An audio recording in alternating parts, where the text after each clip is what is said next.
learning step by step with simple shapes and styles, sharing out adventures and happy smiles. Climb aboard and let's get started. Art Pets, we are the Art Pets.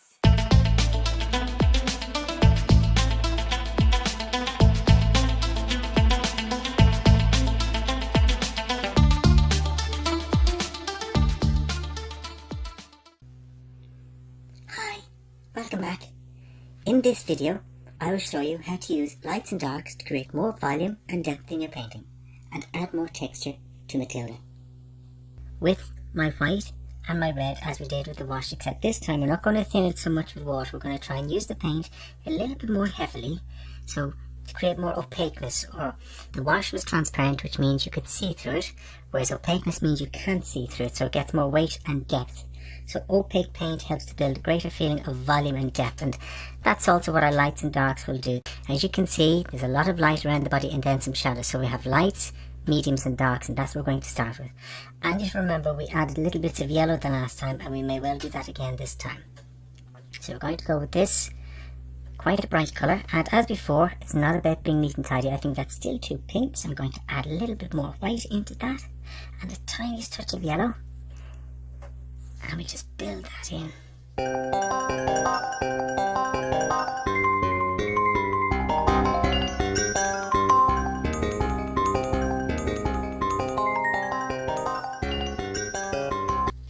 As you can see, I'm not being too neat and tidy. I'm being quite textured, and I'm letting little bits of the first colour, the wash colour I had on before, come through. You can see the way this leg is a little bit brighter than this one. So the two front legs as we see them, here, this back leg here and this one on the front, is slightly brighter than the one here at the back and the one on the other side of the front. I can also just block out my pencil lines now at this stage, because as I said, the paint is opaque, so it's very easy to block out lines I no longer need.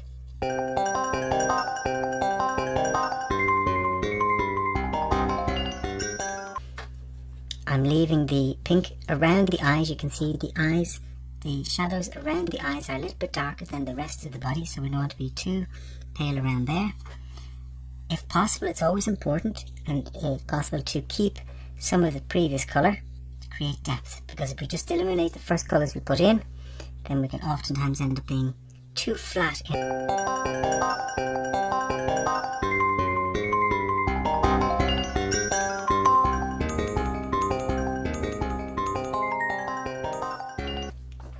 Now, that puts in most of the lights, and as you can see, I haven't been too neat and tidy to create a little bit of texture on the surface of the paint, and also I'm not being too perfect with my lines. I can keep those as they are, or I can allow the paint to go slightly outside if it needs to, and I can touch them up later on. So it's about allowing yourself to have a certain degree of freedom.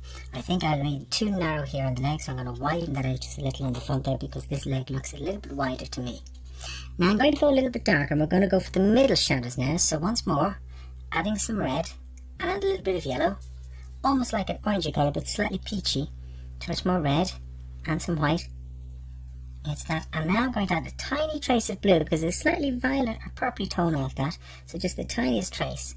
And remember what I said before about when mixing colour, mix slowly and only mix small amounts of colour till you feel your way through. Colours don't have to be exact, but just try and get a feeling of the colour you're looking at. And we put in those slightly darker pinks.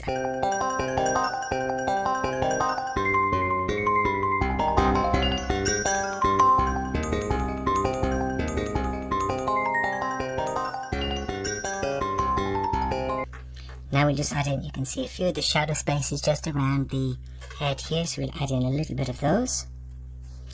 And I'm going to go a little bit darker around the eyes. That touch of pinkiness around the eyes a little bit stronger, like so.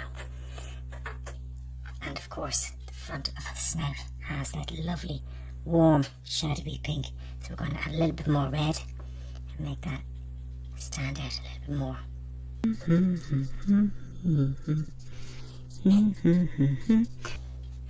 Now, the shadows that we see here around the tummy and around the belly there and just here are a little bit stronger. So once again, I'm going to take a little bit more red, a little bit more yellow, and once more a tiny trace of blue, and going in slightly darker into those spaces.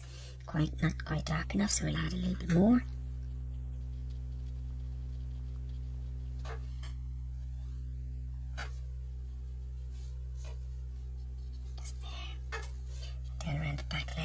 Now, here you can see the hoofs in full, but we have Matilda sitting in the grass, so some of the long grass might hide some of the hoofs, and that's okay. And it's important to let the grass sit over the hoofs, otherwise she might look as though she's floating. So we make sure the grass comes over, so you might lose a little bit of the shape of the hooves. That's okay. Inside the ears is a little bit darker, just there. Now, I'm going to rinse off my brush, and again, remember I said swirl the brush, don't bang it down onto the bottom of your water holder, otherwise you can damage the hairs. So you just swirl it very gently, and then dry off it to keep you a piece of tissue.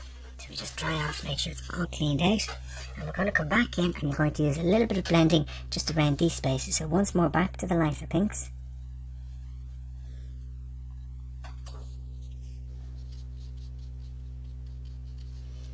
Bring that out to here.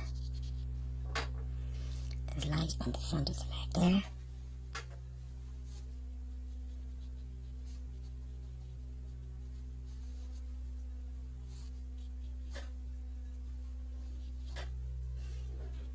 And we just let those lights come in and graduate. So we're just blending, as you can see. There's no hard edges to the shadows. Everything is very, very gentle, and there's a lovely wispy or soft feeling about where the legs meet this leg here meets the back leg. So we don't want to have any hard edges. We want to keep it all very nice and soft.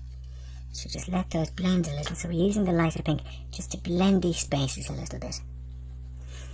You can see the light just comes up around the top of the ear there. Just into that space.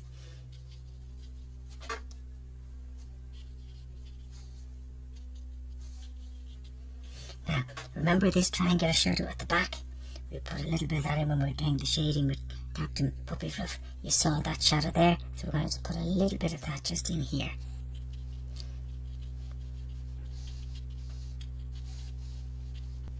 There's a little bit of light pinkish colour just on the outside of the ear. Well, it's actually the inner part of the ear, but it looks like it's the outside of the ear when we look at it from here.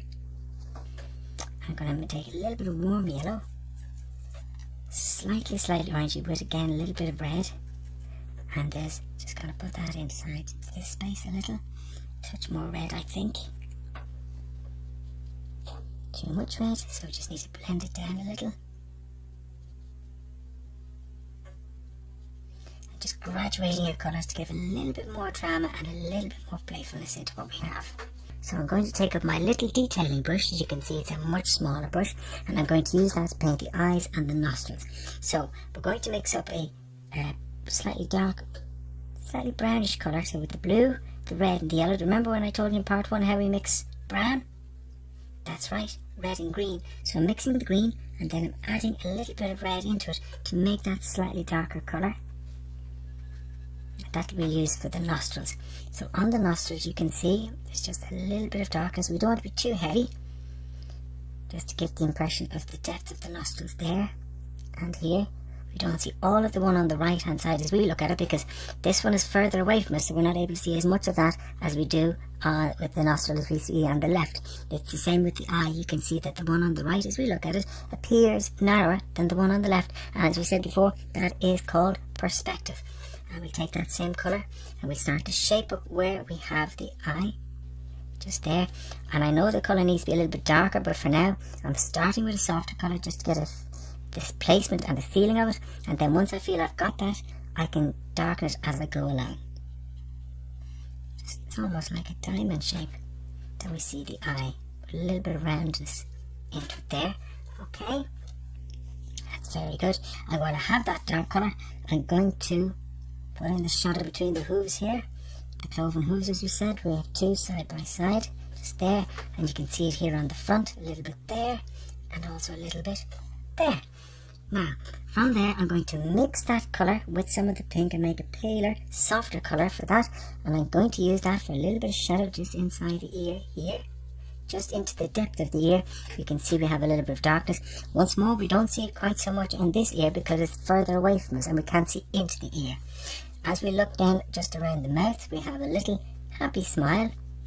That's too dark. I'll make that a little bit brighter for the smile. And some shadow underneath here. I'm going to come back into my big brush, slightly bigger brush, and once more I'm going back into my bright colours, so my white and my touch of red for bright pink. And what I want to try and do is, I think that the colours here need to be a little bit brighter, so more white again, and the tiniest touch of yellow to make that brighter. Test that colour there and see, still not bright enough, so once again much more white. And we just put that in there, that's a better colour. You can see there's a lot of lovely brightness down around Matilda's face. And once more, not being too neat and tidy, and leaving that slightly pinky shadow. You can see the shadow, the slightly oval shape around the eyes. There. Down around the side of the face. And for that, I'm going to pick up my little detailing brush as well. And I'm going to use that just, whoops, that brush is coming in. I'm going to use that just down around the face here. So I'm going to take some of that brightness and I'm going to bring that down around here.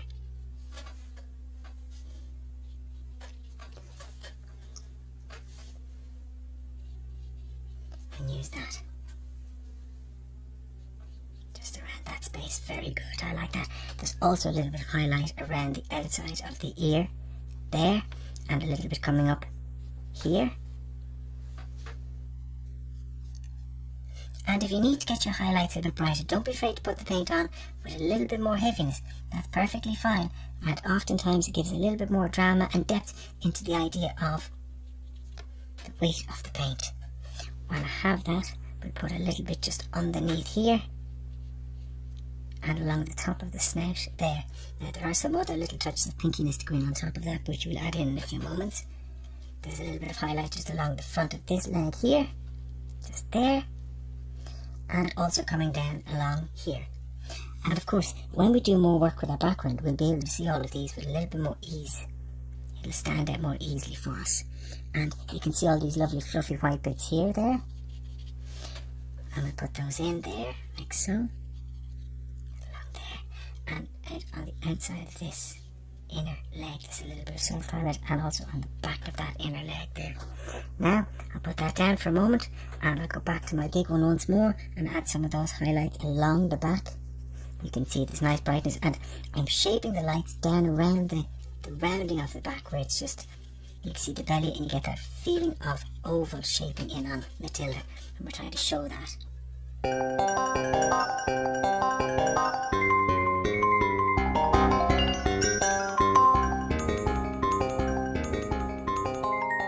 I'm going to just very gently drag my brush over that shadow just to soften it down. As you can see, it's very pale, mine is a little bit stronger, so I'm just using what's called a dry brushing effect over just to drag it down a little. Blend in here.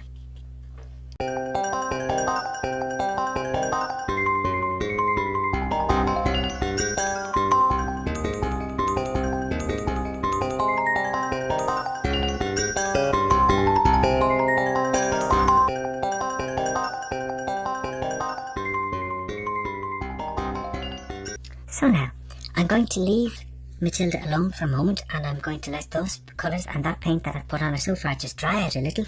I'm going to do some work on my background, and then we'll come back and we'll finish out Matilda once I have some more work done on the background. Now, I'm going to start off a little on my sky in the background, and I have the colour that I was working with, that slightly pinky colour already on my brush. I'm going to take a little bit more white, and I'm going to add a little bit of blue to that white, and making up a light blue. I'm going to put that along the bottom of the sky here. I'm making the bottom of the sky a little bit paler because this portion of the sky is further away from us than, let's say, this part, so the distant sky is always brighter and lighter than the top portion of the sky because of that feeling of distance. So using a paler tone.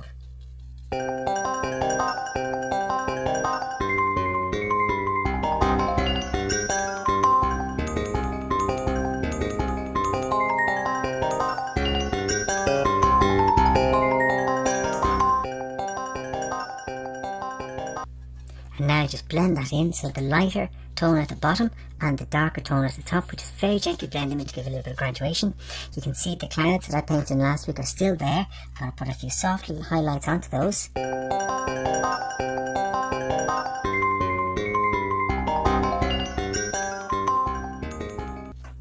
using the side of the brush, just tapping in very loosely so that we get the lovely wispy feeling on the clouds. We don't want to be too hard edged. Remember, clouds are just moisture, so we don't want to make them look too heavy in the air as if they could fall out of the sky. And so they have to look as though they're floating, nice and soft, and maybe one or two lower lying clouds just drifting across like so. Look at how loosely and how unevenly I'm painting them, and that's more naturalistic looking, so we don't want to be too perfect with it. Now, and remember, nothing is ever finished until everything is finished. You'll do as much as you can with the sky for now, but you may decide to go back and add a few extra bits and pieces to it once you've got everything else coloured in and painted in. So you can decide as you go along what you need to do. I'm going to put one or two low ones here, and again, maybe one or two little highlights just showing through. Just here and there to give a little bit of depth and layering to the clouds.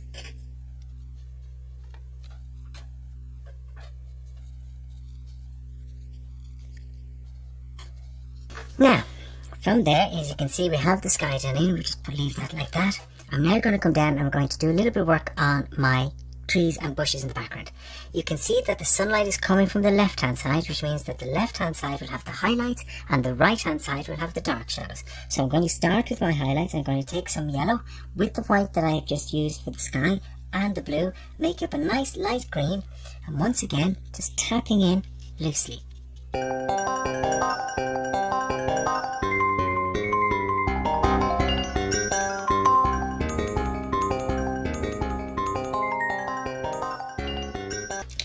I'm going to add a little bit more blue to create a darker green, and we'll just tap that in around. Remember, we said that the bushes in the background were a bluey green because the trees and bushes in the background are, that's right, in the distance. Well done.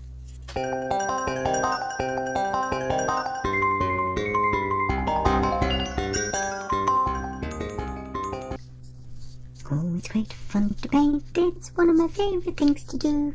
Great fun to paint is one of my favourite things to do. Da da da da da da da da da da.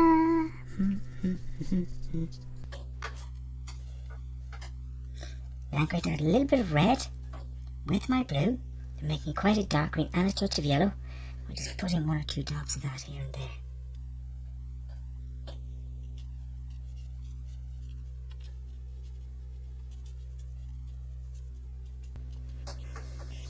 Now, while I have that dark colour, I'm going to start putting that underneath Matilda, to the shadow on the ground from Matilda herself onto the grass. And again, notice I'm using just a tapping effect with the brush to get that shadow, and I'm bringing some of that colour over the end of the hooves to show that the hooves are actually in the grass, or that the grass is growing over the hooves themselves. If I didn't do that, then it would look as though Matilda were floating in the air. I'm going to take a little bit on the side of the trough here for the same reasons, and little bits just along the edges here where we have our fencing. Now, back here, we're going to rinse off our brush again, and then back into the area behind the fence with the grass. We have a nice bright green, which is going to touch up on that a little. So once more, the yellow with the blue and the white, just touching into this space. Take some of this and bring it into the foreground for the same reason, just to get a little bit of light and dark showing through. I'm going to just go in slightly on that shape there.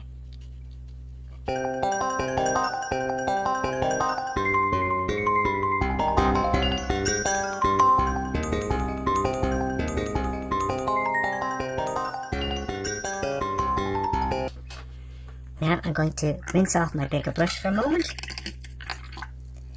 And I'm going to go back to my small brush, which I have here, and use that just to put in a few smaller little touches and just to touch up around the shapes of the flowers.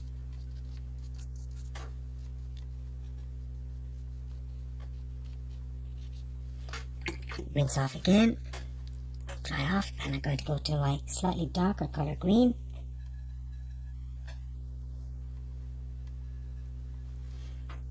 Just put in the effects of a few little bits of long bits of grass showing through here and there. Rough, we don't want to make it too neat and tidy.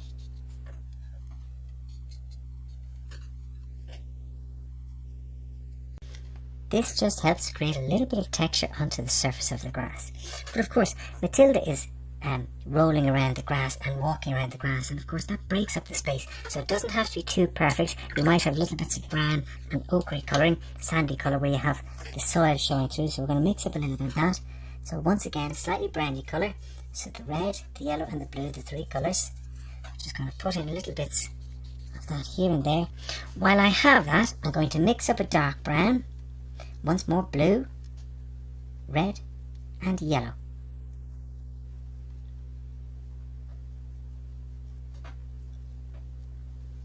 And we'll use that. The sunlight's coming from the left hand side, which means the inside of the trough will be a bit darker. There'll be a shadow in here.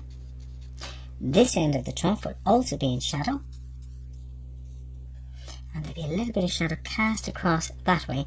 And you'll also have small bits of shadow, because you can see there's an angle on the side of the trough. So the light will hit the top, but not necessarily the sides. You might have little bits of unevenness down along that side there.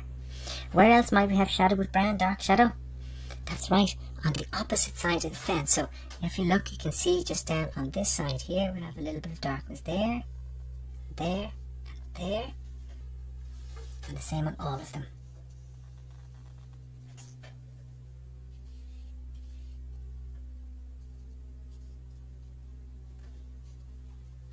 And then adding a little bit more yellow and white to that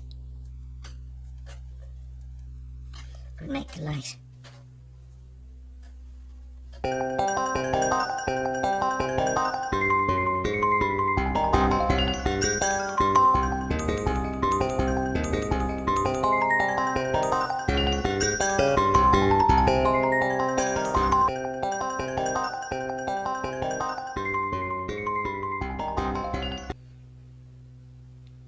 That's our second stage complete. I'm going to let this dry. Join me in part 3 to see me complete this painting of Matilda. See you soon. Bye.